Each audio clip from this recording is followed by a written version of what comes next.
महाराष्ट्र वाला खेल बिहार में बीजेपी कभी नहीं कर पाएगी। जेडीयू पार्टी अगर टूटी भी कभी नहीं बना पाएगी सरकार। 2024 चुनाव में बिहार की सियासत ही देश की सियासी दशा और दिशा तय करेगी। बिहार देश की राजनीति की केंद्र बिंदु बन चुकी है। बिहार और महाराष्ट्र में विपक्षी पार्टियां काफी मजबूत हैं। कई सर्वे में बीजेपी की हालत यहां पतली बताई जा रही थी। महाराष्ट्र में मोदी सरकार ने कर दिया खेल। विपक्षी एकता के मजबूत स्तंभ, राजनीति के विश्व पितामह माने जाने वाले शरद पवार की पार्टी एनसीपी को ही तोड़ डाला। जिस पार्टी पर नेताओं पर 70,000 करोड़ घोटाले के आरोप पीएम मोदी ने लगाए, उन नेताओं को अपने सरकार में कर लिया शामिल। जिस अजीत पवार को बीजेपी ने जेल में चक्की पिसवाने का किया था वादा, उसे बना दिया अपनी सरकार में उप मुख्यमंत्री। अब सियासी गलियारों में हर तरफ चर्चा है, क्या महाराष्ट्र की तरह बिहार में भी होगा खेला? अगर जेडीयू टूटी भी तो क्या भाजपा सरकार में आ पाएगी? हम पूरी सियासी कहानी जानेंगे। उससे पहले गुजारिश है, लॉजिकल समाचार को फेसबुक पर देख रहे हैं तो पेज को लाइक कर लीजिए, यूट्यूब चैनल को सब्सक्राइब करिए। बिहार में नहीं हो पाएगा महाराष्ट्र वाला खेल। बीजेपी के कई दिग्गज नेताओं का दावा है। जेडीयू के कई विधायक सांसद संपर्क में बीजेपी के साथ आने को है बेचैन। जेडीयू में होगी बड़ी टूट, बिहार में भी होगा महाराष्ट्र वाला खेल। लेकिन यह सच्चाई से कोसों दूर है। कैसे? इसे इस तरह समझिए। महाराष्ट्र में एनसीपी पार्टी में अजित पवार थे। बिहार में कोई अजित पवार नहीं है।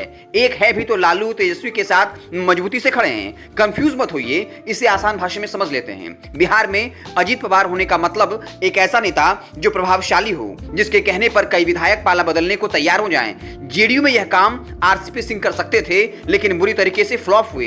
दूसरी तरफ नीतीश कुमार के बाद सबसे ताकतवर जेडीयू में ललन सिंह बचे हैं, जो मजबूती के साथ लालू परिवार तेजस्वी के साथ खड़े हैं। यही वजह है मुंगेर में ललन सिंह को हराने के लिए अमित शाह मंच से उनका नाम लेते हैं। उस लोकसभा क्षेत्र में रैली कर अभी से ललन सिंह पर पर्सनली हमला किया जा रहा है। जेडीयू पार्टी को तोड़ना क्यों आसान नहीं? बिहार में जेडीयू को तोड़ने के लिए कम से कम पार्टी के 30 विधायकों को तोड़ना होगा। जो विधायक भाजपा में शामिल हो, उनकी मेंबरशिप रद्द न हो, दल बदल कानून न लगे, इसके लिए कुल संख्या की 2/3 विधायकों को तोड़ना होगा।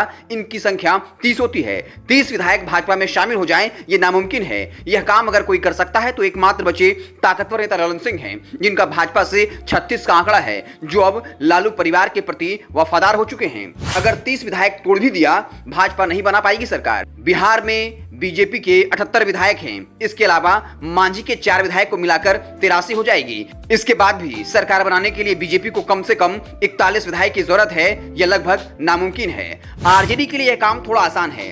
बिहार विधानसभा में अभी आरजेडी सबसे बड़ी पार्टी है।